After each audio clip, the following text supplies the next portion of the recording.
Hi and welcome to today's FindTheBestCarPrice.com video. Today we're going to take a look at the 2021 Land Rover Defender 90. This is the two-door version of the Defender. The base price on this model is $46,100. Let's get started with our tour. So the Defender, obviously, when it was going to come back out again and completely redesigned and revamped and made more modern, well, obviously that was something that was highly anticipated. And while the 90, the two-door version that we're going to look at today, was supposed to originally come out in 2020 when the other Defender models made their debut, well, because of obvious reasons, that didn't happen. But now it's here for 2021, and I'm very interested to show you some of the interesting features that it has and things that, well, I'm kind of curious to know what your feedback is when you see how some of the things work and where they're actually placed. So let's take a quick look at what you can expect if maybe this is something you want to buy. And here's an interesting fact about my videos. In the videos where I fail to mention whether or not there is a turn signal indicator built into the side view mirrors, somebody will always ask. So I have to make sure that I always give the answer. And now you know. And as we take a look down here, obviously you can tow with these Defender 90s. What exactly can you expect those numbers to be? 7,716 pounds all the way up to 8,201. And with so many car makers going away from spare tires these days to the tire repair kits, well, I don't really have to tell you what the situation is here with the Defender, as you've got your full-size spare mounted right here on the back. Now, one thing that is interesting here, this is a British-built vehicle, of course. That explains why the rear door opens out to the right, which is where most of us are going to be loading from, most likely here in America. But tell me down in the comments if you think that is a problem. And of course, if you ever get into trouble out on the trail or on the road and you need to let people know that you're there, that's what's inside the box right here. There is a triangle, a reflective triangle in there that I will show you how to get out. In fact, it's not that terribly hard to do, probably easier than closing this compartment back up. And cargo capacity ranges between 15.6 to 78.8 cubic feet. Obviously, the 78.8 will be when you lower these rear seats down. And just kind of taking a look here, we'll take a closer look at the rear seats shortly, but here are the Safari windows that you obviously have in the four-door models. But I don't know that they're as easy to see out of from this back seat vantage point. We're going to climb into the back seat and see exactly how much space you can expect to find. And before we climb into the back seat, I'll tell you one thing that makes getting back there a lot easier is lowering the suspension, the height of the vehicle. You've got the air suspension, so you can raise and or lower via these buttons right here. And I'll give you an example on the screen in real time of how quickly that happens.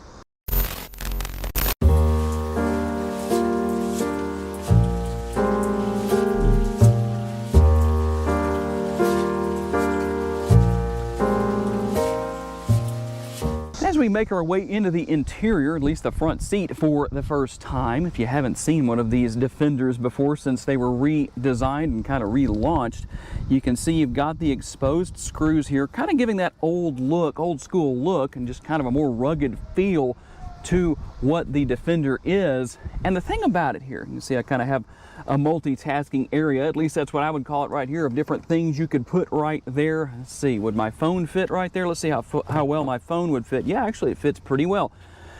And the kind of, I don't know if I'd call that an oh crap bar, as opposed to other words people might use just to keep from getting demonetized on YouTube, but you could grab that. Probably this thing isn't fast enough to really need that, but when you're off-roading, that's a different thing. And yes, there are people who are going to take their Defenders off-road. I don't know how many, but maybe a few. If you have done that with your Defender, tell me down in the comments. And a little bit of connectivity right here. As you can see, a USB port, and there's a few throughout the interior. And just a quick look here. But here's what's interesting to me. If you have the seat in the wrong place, it's going to be a little bit harder to move that up. See how hard that was for me to do that right there? I had to kind of squeeze my hand in. But the good news is that you can move that up. So let's do that. And then we will get the seat out of the way. I don't know if I should try and do this on video, but I guess I'm going to. It might be a little shaky, and that means griping and moaning on YouTube. Oh, wait a minute. Am I supposed to say that out loud? Well, too late. I just did. Let's see here. So what I'm going to do, let's hop over onto this side since this seat is already back. And here's the thing, guys. Got the seat in my driving position, and look at that. I've got quite a bit of leg room. So that's not too bad. Now, like I said, those Safari windows, well, I think they're more for looks than anything else. You can kind of use the Safari window on your right or left, depending on where you're sitting, but it's still not quite as convenient as in the other versions. Now, you do have dual air conditioning vents back here. Let's see if we can pan down to that, and a good bit of connectivity. Like I said, there's more connectivity throughout the interior here. But I think Land Rover did a pretty good job of how they used their space here. You can see the cup holders down there on the floor. Not a bad thing necessarily. I don't think that'd be too hard to get to with a seat belt on necessarily. But let's talk a little bit more about some of the features you're going to find right up there in the front seat. And I'm always curious to know who exactly is watching my videos. Tell me down in the comments section where you're watching from, especially if you're watching outside of the United States. Tell me where that is. By the way, if you're wondering to move the seat back, can you just touch it and it goes? Nope. You have to hold it down. So just so you know, but the good news is there is a lot more room back there than you probably would expect. There is one thing here in the front seat that you don't see very often in vehicles. In fact, you might already see it on your screen as I'm just pointing the camera at it. Let's see if I can do that one-handed. Yep, that's right. You do have a 3-passenger front seat, kind of in the way of a bench seat, not exactly, but very similar to that, something we just don't see a whole lot of in this day and age. One thing I must give kudos to Land Rover for, a lot of the time when it comes to finding the release to lower something such as this seat right here, you have to hunt really hard to find the release. Well, there's a really big one right here. You don't have to use a magnifying glass, but I can't do it one-handed, I should say. I need 2 hands to do this, so I can't put that down one-handed, but trust me, it does go down. And as we make our way in to the driver's seat, one thing you might notice here, how do you adjust the steering wheel? There doesn't seem to be a release anywhere at all to do that. Well, believe it or not, it is here, but this is a British-built vehicle. That would likely explain why it's located here on the right-hand side of the steering wheel. Nothing against my British friends, that's for sure, but we'll just go ahead and fire everything up here. And of course, you're going to notice right off the bat, as you hear the Land Rover Defender chime, there is your navigation on the instrument cluster, which is very helpful to the driver, keeps you from having to glance over here to the infotainment screen. And you notice that blinking on there. That is not a problem with the vehicle, because people will likely say that in the comments. That is an issue with the shutter speed of my GoPro, which I don't know if there's a way to fix that or not. Tell me down in the comments if you know. Steering wheel mounted controls and Land Rover Defenders come standard with blinker levers. That means, see what's going on there on the dashboard right there? Those arrows up there, that indicates that the blinkers are on the driver's side, I should say here, or passenger side, and it also lets people around you know what you're doing. Imagine the novelty of doing such a thing, especially here in Shreveport, Louisiana. And the controls for the windshield wipers and all that good stuff right there. And just a quick look at what you have here as far as there is the button to turn the engine on and off, and here is your shifter, of course. Pretty easy to figure out. Now, one thing you'll notice that's not here are shifter paddles, if you're wondering about that. Well, you can still manually make your way through the gears with that 8-speed automatic transmission. As you can see, there's a diagram on the top of the shifter that pretty much lets you know what you can do, and obviously you can gear up and gear down accordingly. We'll go ahead and put that back into park. In fact, before I do that, let's take a look at the rear view camera. And obviously you've got multiple views there. As you can see, it's not really going to be very usable or easy to see, I should say, right here as far as what it actually does, but it does tell you a lot if you're off-road as far as what's going on with your vehicle and stuff like that. And then towing, of course, going to change the view there. And you do have the overhead camera, but that's not the only camera that you have. Let's work our way through the infotainment system here, and I'll show you some of the features that you have here. There are a lot of features here. Obviously, you can set up your trailers, I don't have anything in here right now. I don't know if there just never was anything or they erased it, but you can add a trailer right there. And depending on what you're going to be towing, obviously you can just make the proper selection. So kind of nice to know that that's there. But let's work our way down here, show you some of the features that are available here with the Defender. But the main thing I wanted to look at here was the cameras. And obviously you have a true 360-degree view camera here because you can work your way all the way around the vehicle. It literally gives you a live view. So what I'm going to do here, as you'll see, right now the driver's door is closed. Let me find the handle there. And now you can see that it's open. So it's a pretty cool option there. I like that. It's cool. It makes it very easy to see what's going on all the way around your vehicle. A lot of us who are old enough remember when there wasn't such technology. For those of you who have never lived in a time when there wasn't this kind of technology, well, believe it or not, we used to have to just know what was around us. And obviously you can see multiple views here. So a really nice system and just a lot of information here. Of course, you can use your navigation and all that. Very easy to use, very easy to figure out. If you've never had this kind of technology before, don't be afraid of it. It's easy to use. Now, let's talk a little bit about the functionality down here with the air conditioner. You might wonder, well, how do you turn the fan speed up or down? Well, notice the fan right there with the arrow button. There's a reason for that. There is how you do that. So I'm not going to turn that up real far because I don't want to blast anybody with the fan speed noise. And if you want to raise and lower the vehicle from the inside, you can see right here, that's how you do that. I showed you that earlier, and just a lot of great features and functionality, obviously, that you would expect to see here. Now, one thing that's kind of interesting here is the control for the sunroof, more Safari-like than what you might normally see. What do I mean by that? Check this out.